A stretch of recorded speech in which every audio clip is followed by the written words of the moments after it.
নমস্কার বন্ধুরা, সরকারি চাকরি পরীক্ষার জন্য সাধারণ জ্ঞান। তো আজকের বিষয় বিশ্বের মধ্যে বৃহত্তম। এর আগে আমি দুটো পার্ট দিয়েছি, তো আজকে দেখুন 3 নম্বর পার্ট, যে বিশ্বের মধ্যে বৃহত্তম। ঠিক আছে, তো 17 নম্বর প্রণালী। বিশ্বের বৃহত্তম প্রণালীর নাম কি বন্ধুরা? বিশ্বের বৃহত্তম প্রণালীর নাম হচ্ছে মালাক্কা প্রণালী। ঠিক আছে, এটা হচ্ছে বিশ্বের বৃহত্তম প্রণালী। 18 নম্বর নগর, অর্থাৎ বিশ্বের মধ্যে বৃহত্তম নগর আয়তনে, সেটা কি বন্ধুরা? মাউন্ট ইসা, যেটা কি অস্ট্রেলিয়ার কুইন্সল্যান্ড। ঠিক আছে, এর আয়তন দেখুন দেওয়া আছে, আয়তন হচ্ছে 41,225 বর্গ কিলোমিটার।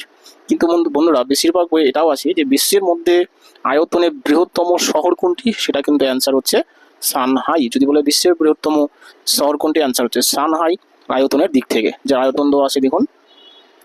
এরপরে কি বিশ্বের মধ্যে বৃহত্তম গ্রহ কোনটি, যে কি বৃহস্পতি। ঠিক আছে, 20 নম্বর নগর, অর্থাৎ পৃথিবীর বৃহত্তম নগর, যেটি কি জনসংখ্যার দিক থেকে বৃহত্তম, সেটা হচ্ছে কি জাপানের টোকিও নগর বা শহর। 21 নম্বর দেশ, আয়তনে বিশ্বের বৃহত্তম দেশ কোনটি? রাশিয়া। ঠিক আছে, তাহলে রাশিয়া হচ্ছে বিশ্বের মধ্যে বৃহত্তম দেশ আয়তনের দিক থেকে। আর যদি বলে জনসংখ্যা, তো জনসংখ্যার দিক থেকে বিশ্বের বৃহত্তম দেশ হচ্ছে জাপান, কি চীন, মনে রাখবেন। 23 নম্বর জলাধর, অর্থাৎ বিশ্বের বৃহত্তম জলাধর কোনটি? গ্র্যান্ড ডি, যেটা আমেরিকায় অবস্থিত। 24 নম্বর সমাধি, বিশ্বের মধ্যে বৃহত্তম সমাধি কোনটি? গোল গম্বুজ, যেটা ভারতবর্ষের বিজাপুরে অবস্থিত গোল গম্বুজ। ঠিক আছে, 25 নম্বর সেচ প্রকল্প, অর্থাৎ বিশ্বের বৃহত্তম সেচ প্রকল্প কোনটি?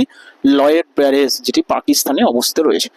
ঠিক আছে, তো এই হলো বন্ধুরা আজকের জিকে ক্লাস। ক্লাসটি ভালো লাগলে অবশ্যই লাইক কমেন্ট শেয়ার করবেন, নতুন বন্ধুরা চ্যানেলটি সাবস্ক্রাইব করবেন, আর আমার ক্লাসগুলো দেখতে থাকবেন। আমার ক্লাসগুলো যদি পুরোপুরি দেখতে পারেন তাহলে অবশ্যই আপনার 75% চাকরির পরীক্ষার প্রস্তুতি কিন্তু হয়ে যাবে।